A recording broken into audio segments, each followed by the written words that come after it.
AutoCAD software को अपने computer में इंस्टॉल कर लीजिए, जो कि स्टूडेंट्स के लिए बिल्कुल फ्री है। उसके बाद आप अपने AutoCAD को ओपन कीजिए। ओपन करने के बाद कुछ आपको इस तरह का वेलकम विंडो नजर आएगा। यहाँ पर आप देख सकते हो कि सबसे पहले यहाँ पर गेट स्टार्टेड, यहाँ पर एक बटन है आपके पास स्टार्ट ड्राइंग करके।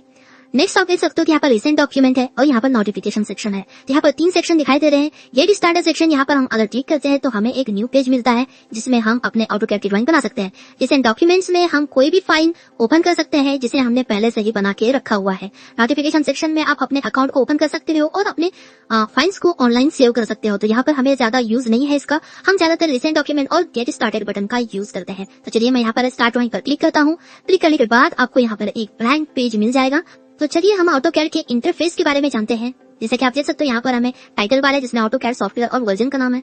उसके बाद यहाँ पर एक आपको क्विक एक्सेस टूलबार नजर आ रहा है जिससे आप एक न्यू फाइल बना सकते हो, या फिर कोई फाइल अगर आपने सेव की है तो उसे ओपन कर सकते हो, या फिर कोई फाइल सेव कर सकते हो। अगर आप इस एरो पे जाते हो तो यहाँ पर एक ड्रॉप डाउन मेन्यू आएगा जिसमें आप यहाँ पर टिक मार्क कर सकते हो। जो ऑप्शन यहाँ पर टिक मार्क है वही ऑप्शन आपको इस क्विक एक्सेस टूलबार में नजर आएंगे।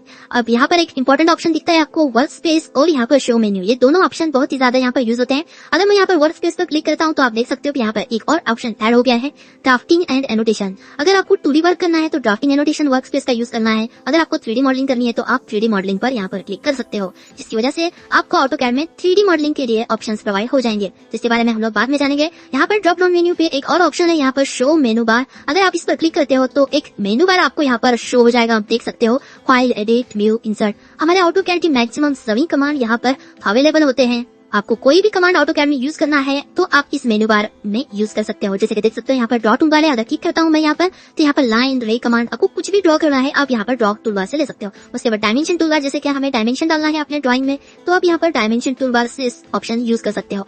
उसी तरह मॉडिफाई टूलबार से बहुत सारे erase, copy, mirror, offset, modify option बहुत सारे अवेलेबल है, तो यहाँ से भी आप इन सब का यूज कर सकते हो। मतलब बहुत सारे ऑप्शन हमें यहाँ पर पहले से ही अवेलेबल, आप देख सकते हो कि यहाँ पर बाहर ही अवेलेबल किया हुआ है। तो ड्रॉ टूलबार यहाँ पर भी है, यहाँ पर मॉडिफाई टूलबार है और यहाँ पर डायमेंशन टूलबार भी अवेलेबल है।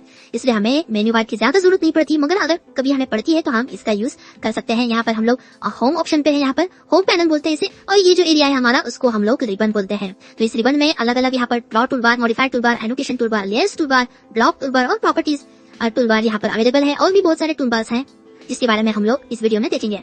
तो अगर आपको कोई भी ऑप्शन यहाँ पर यूज करना है तो आपको उसमें सिंपल एक क्लिक करना है और आप इन सारे ऑप्शंस का यूज कर सकते हो। उसके नीचे आप देख सकते हो कि यहाँ पर फाइल टैब्स कहते हैं। तो फाइल टैब्स में अगर हम लोग यहाँ पर प्लस करते हैं तो हम एक न्यू फाइल ले सकते हैं, या फिर क्लोज पर क्लिक करके हम अपने फाइल को क्लोज कर भी कर सकते हैं और यहाँ पर आप न्यू फाइल ओपन भी कर सकते हैं। और यही जो स्पेस आपको दिख रहा है वो हमारा वर्क स्पेस है, जहाँ पर हम अपने ड्रॉइंग्स प्रैक्टिस करेंगे। तो देखते हैं इस वर्क स्पेस में हमारे क्या क्या ऑप्शन अवेलेबल है। देखिए आप देख सकते हो कि यहाँ पर एक एक्स और वाई कोऑर्डिनेट यहाँ पर दिए हुए हैं, जो कि एक्स और वाई एक्सिस हम इसे बोल सकते हैं। इसे कहते हैं AutoCAD लैंग्वेज में UCS, यूजर कोऑर्डिनेट सिस्टम। तो यूजर कोऑर्डिनेट सिस्टम इसे कहा जाता है। ये हमारा एक्स और वाई का ओरिजिन पॉइंट है। आपको पता होगा कि जहाँ पर एक्स और वाई एक्सिस इंटरसेक्ट होते हैं वहाँ पर ओरिजिन। यहाँ पर आप देख सकते हो कि यहाँ पर डायरेक्शंस दी हुई है, नॉर्थ, ईस्ट, साउथ और वेस्ट। ये 4 डायरेक्शन हमें यहाँ पर दिया हुआ है। और यहाँ पर हम लोग टॉप व्यू, इसे कहते हैं व्यू क्यूब, और इस व्यू क्यूब का यूज हम लोग 3D में करते हैं। हमें 2D में इसका यूज नहीं होता है, तो इसे हम लोग बाद में देखेंगे। नेक्स्ट यहाँ पर आप एक पैनल देख सकते हो, इसे कहते हैं नेविगेशन पैनल। इस नेविगेशन पैनल में हमारे कुछ पेज को कंट्रोल करने के ऑप्शन है। जैसे कि आपको अगर आपने कोई ड्राइंग यहाँ पर बनाया हुआ है तो आप इसे पैन वगैरह कर सकते हो, उसके ऑप्शन यहाँ पर अवेलेबल है पैन के। और यहाँ पर जूम इन और जूम आउट के भी ऑप्शन यहाँ पे आता है, यूज अभी नहीं होगा। नीचे एक बहुत ही इंपॉर्टेंट बार है जिसे हम लोग कमांड बार कहते हैं। इस कमांड बार में हम कोई भी AutoCAD का ऑप्शन अगर यूज करना चाहते हैं तो यहाँ पर आप सिंपल उस पर क्लिक करके आप उस कमांड को टाइप कर सकते हो। जैसे कि समझो आपको लाइन टाइप करना है तो आप यहाँ पर L टाइप कीजिए ओनली, और आप यहाँ पर लाइन इजीली बना सकते हो। तो कोई भी ऑप्शन अगर आपको यूज करना है तो इस कमांड लाइन से हम लोग यूज कर सकते हैं। और ये हमें गाइडेंस भी देता है। गाइडेंस, कोई भी कमांड को यूज कैसे करते हैं उसका गाइडेंस हमें यहाँ से मिलता है। जैसे कि मैंने यहाँ पर सर्कल ड्रॉ किया है तो यहाँ पर हमें थोड़ा गाइडेंस भी प्रोवाइड हो रहा है। उसके बाद यहाँ पर आप एक बार देख सकते हो सबसे बॉटम पे यहाँ पर कुछ बटन्स दिख रहे हैं जिसे हम लोग टॉगल कीज कहते हैं। जो बटन यहाँ पर ब्लू कलर में आपको नजर आ रहे हैं वो अभी ऑन है, और जो आपको व्हाइट कलर में नजर आ रहे हैं वो अभी ऑफ है। अगर आपको कोई भी बटन यहाँ पर ऑन करना है या फिर ऑफ करना है तो आप उस पर सिंगल क्लिक करके ऑन या फिर ऑफ कर सकते हो। जैसे कि यहाँ पर रीड मोड है, देखिए इसका भी यूज हम लोग देखेंगे अपने वीडियो में।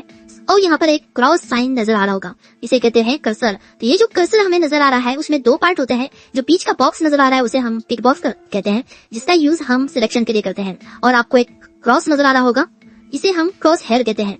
तो इसकी सेटिंग हमें करनी होगी, इसकी साइज थोड़ी सी हम लोग बढ़ाएंगे, जिसकी वजह से हम अपने ड्राइंग को बहुत ही इजीली सिलेक्ट कर पाएंगे। तो सबसे पहले हम इसकी साइज बढ़ाते हैं। साइज बढ़ाने के लिए सबसे पहले आप अपने माउस से राइट क्लिक कीजिए। राइट क्लिक करने के बाद आप यहाँ पर लास्ट में ऑप्शंस पे आ सकते हो, इस पर क्लिक करना है। क्लिक करने के बाद यहाँ पर आपको ऑप्शंस डायलॉग बॉक्स ओपन हो जाएगा। उसके बाद आपको यहाँ पर डिस्प्ले पे जाना है। डिस्प्ले पे जाने के बाद आप यहाँ पर देख सकते हो कि क्रॉस हेयर साइज। तो यहाँ पर क्रॉस हेयर जो हमारा क्रॉस था उसकी साइज बढ़ाएंगे 25 के आसपास आप रख सकते हो। आपको ये अपने हिसाब से रखना है। अगर आपको 15 चाहिए, 20 चाहिए, 25 चाहिए या फिर उससे ज्यादा चाहिए आप रख सकते हो। मेरे लिए 25 इनफ है, इसलिए मैं 25 रखता हूँ। नेक्स्ट हम लोग यहाँ पर सिलेक्शन में जाएंगे और आप देख सकते हो कि यहाँ पर पिक बॉक्स साइज। तो यहाँ पर पिक बॉक्स साइज है, इसकी साइज हम इजीली यहाँ से कंट्रोल कर सकते हैं। यहाँ पर मैं नॉर्मली इतना साइज रख देता हूँ जिससे हम इजीली सिलेक्शन कर पाएंगे। तो यहाँ पर मैं ओके करता हूँ। ये 2 सेटिंग मैंने यहाँ पर कर लिए हैं। आप देख सकते हो कि हमारे जो कर्सर की साइज है वो बड़ी हो गई है। चलिए अब हम नेक्स्ट सेटिंग देखते हैं। तो इसके बाद हम अपने कीबोर्ड से UN सिंपल टाइप कीजिए शॉर्टकट, और UN टाइप करने के बाद सिंपल आपको एंटर करना है। एंटर करने के बाद यहाँ पर आप देख सकते हो कि यहाँ पर पहले से ही मिलीमीटर सेट है। यहाँ पर आप अगर नहीं होगा तो आप कर सकते हो यहाँ पर मिलीमीटर सेट। और यहाँ पर प्रिसीजन को आपको 3 या फिर 4 डेसिमल वैल्यू तक रखना है। ये क्यों रखना है? क्योंकि हमें पॉइंट के बाद 2 या 3 डेसिमल हम लोग जरूर यूज करते हैं। जो वैल्यूज हमें दिखाते हैं ऑटोकैड में वो पॉइंट के बाद 3 डेसिमल तक दिखाएंगे, जैसे कि 0.000। 3 डेसिमल की एक्यूरेसी तो आपको मिनिमम रखनी है। तो मैं यहाँ पर 3 डेसिमल की वैल्यू सेट कर देता हूँ और यहाँ पर मैं ओके कर देता हूँ। सेट करने के लिए आप अपने कीबोर्ड से LIM शॉर्टकट टाइप कर सकते हो और अपने कीबोर्ड से एंटर टाइप कर सकते हो। अब यह तो मैं समझिए यहाँ पर 1000 सेट कर देता हूँ। तो मैं यहाँ पर 1000 और यहाँ पर मैं दूसरे बॉक्स में जाने के लिए कॉमा टाइप करूंगा। तो आप यहाँ पर कॉमा टाइप कीजिए। मैं देखिए दूसरे बॉक्स में आ गया हूँ। फिर से मैं 1000 एंटर कर देता हूँ और 1000 बाय 1000 एंटर करने के बाद आपको Z एंटर करना है। Z टाइप करना है, एंटर करना है। उसके बाद E टाइप करना है और एंटर करना है। ये शॉर्टकट जो मैंने टाइप किया है वो जूम ऑल का शॉर्टकट है। उसके बाद हम लोग अपने नेक्स्ट सेटिंग की तरफ जाएंगे। अब लास्ट में हम लोग यहाँ पर अपने टॉगल कीज की तरफ नजर डाल सकते हैं। जनरली हमें मैकेनिकल ड्राइंग करने के लिए यहाँ से सिर्फ और सिर्फ 4 टॉगल कीज को ऑन रखना है, जो कि है यहाँ पर फर्स्ट डायनेमिक इनपुट को ऑन रखना है। डायनेमिक इनपुट की वजह से हम लोग जो कुछ टाइप करेंगे अपने कीबोर्ड से वो हमारे कर्सर के बिल्कुल बाजू में टाइप होगा, इसकी वजह से हम उसे इजीली देख पाएंगे। अगर आप उसको बंद रखते हो तो हम जो भी टाइप करेंगे वो, अगर हम यहाँ पर बंद करता हूँ पहले, जो भी टाइप करेंगे वो आप कमांड लाइन में टाइप करोगे। तो इसलिए हम क्या करेंगे, यहाँ पर डायनेमिक इनपुट को ऑन रखेंगे, जिसकी वजह से हम जो कुछ टाइप करेंगे वो हमारे कर्सर के बाजू में टाइप होगा। ओके, तो इस तरह से डायनेमिक इनपुट को ऑन रखना है। नेक्स्ट बटन ऑर्थो मोड है। ऑर्थो मोड को ऑन करेंगे, जिसकी वजह से जो हम लोग लाइन ड्रॉ करेंगे, यहाँ से अगर मैं कोई लाइन ड्रॉ करता हूँ वो अभी स्ट्रेट ड्रॉ होगा एकदम, मतलब इंक्लाइन कोई भी लाइन ड्रॉ नहीं होंगे। अगर मैं इसे ऑफ कर देता हूँ तो लाइन जो है वो स्ट्रेट ड्रॉ नहीं होंगे। तो इसलिए हम अपने ऑर्थो मोड को ऑन रखेंगे। ऑर्थो मोड को अगर हम लोग ऑन रखते हैं यहाँ से तो हम लोग लाइंस को स्ट्रेट ड्रॉ कर पाएंगे। तो बहुत ही इंपॉर्टेंट कमांड है ऑर्थो मोड। नेक्स्ट मोड की तरफ जाते हैं यहाँ पर, जो कि है ऑब्जेक्ट स्नैप ट्रैकिंग।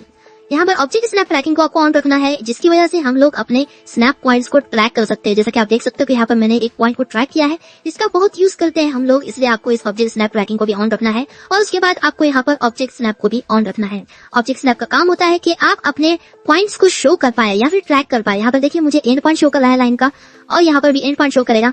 और आपको ध्यान रखना है कि यहाँ पर ऑब्जेक्ट स्नैप के बाजू में जो एरो है इस पर क्लिक करके आपको यहाँ से सारे बटन्स को ऑन रखना है। जैसे कि यहाँ पर सिर्फ एंड पॉइंट ऑन है, सेंटर पॉइंट ऑन है, इंटरसेक्शन ऑन है, आपको यहाँ से सारे बटन्स ऑन रखने हैं। यहाँ पर जो बटन ऑन हो गए वही बटन हम लोग यहाँ पर फाइंड आउट कर सकते हैं। जैसे कि मैंने यहाँ पर मिड पॉइंट को ऑन कर दिया है अभी, तो मैं इस लाइन का मिड पॉइंट भी यहाँ पर देख सकता हूँ। उसी तरह अगर मैं सर्कल ड्रॉ करता हूँ तो सर्कल का सेंटर मैं यहाँ पर देख सकता हूँ। सर्कल की क्वाड्रेंट पॉइंट्स मैं यहाँ पर देख सकता हूँ, जो कि 4 क्वाड्रेंट पॉइंट्स यहाँ पर होते हैं। और ये जो ग्रीन ट्रैकिंग लाइन आ रही है वो हमारे ऑब्जेक्ट स्नैप ट्रैकिंग की वजह से आ रही है। ये चारों बटन बहुत ही जरूरी है, ये चारों बटन आपको ऑन करने हैं। आप यहाँ पर ग्रिड मोड को ऑफ कर सकते हो। ये जो लाइन्स आपको नजर आ रहे हैं पीछे पेंट में, इस किसी भी कमांड को यूज करने के एक स्टैंडर्ड मेथड के बारे में बता देता हूँ, जिसे आप कोई भी कमांड ऑटोकैड में इजीली यूज कर सकते हो। और ये ऑटोकैड के सारे कमांड्स पे एप्लीकेबल होगा। जैसे कि अगर आपको यहाँ पर लाइन यूज करना है या फिर कोई भी कमांड यहाँ से यूज करना है तो आप सिंपल इस पर सिंगल लेफ्ट क्लिक कर सकते हो। लेफ्ट क्लिक करने के बाद उस कमांड को आप यूज कीजिए, जैसे कि मैंने यहाँ पर लाइन यूज किया है। और अगर आप इस कमांड से बाहर जाना चाहते हो तो आपको अपने कीबोर्ड से एस्केप प्रेस करना है। आपके कीबोर्ड में कॉर्नर पे एस्केप बटन होगा, उसको प्रेस करना है तो आप उस कमांड से एग्जिट हो जाओगे। या फिर अगर आप कोई भी कमांड यहाँ पर लेते हो क्लिक करके और इस ऑप्शन को यूज करते हो तो आप अपने कीबोर्ड से राइट क्लिक करके यहाँ पर कैंसिल बटन पे क्लिक कर सकते हो। तो आपको राइट क्लिक करना है और कैंसिल बटन पे क्लिक करना है, फिर भी आप एग्जिट हो सकते हो। तो चलिए हम अपने फर्स्ट डॉट टूलबार के फर्स्ट कमांड लाइन के बारे में जानते हैं। तो आप देख सकते हो यहाँ पर डॉट टूलबार हमारा अवेलेबल है, और यहाँ पर अगर मेन्यू बार में देखते हो तो यहाँ पर भी डॉट टूलबार अवेलेबल है। यहाँ पर हम लोग लाइन पे क्लिक करते हैं, अपने माउस से लेफ्ट क्लिक करेंगे। लेफ्ट क्लिक करने के बाद आप अगर यहाँ पर कोई भी पॉइंट क्लिक कर If you want to learn AutoCAD in 5 days, in easy way and in short time, then see my tutorial and example videos. You will know how to use command, shortcut command, trick and tip, and much more. Please also share our channel to your engineering friends, family, and to your engineering group, and don't forget to like, comment, and subscribe us.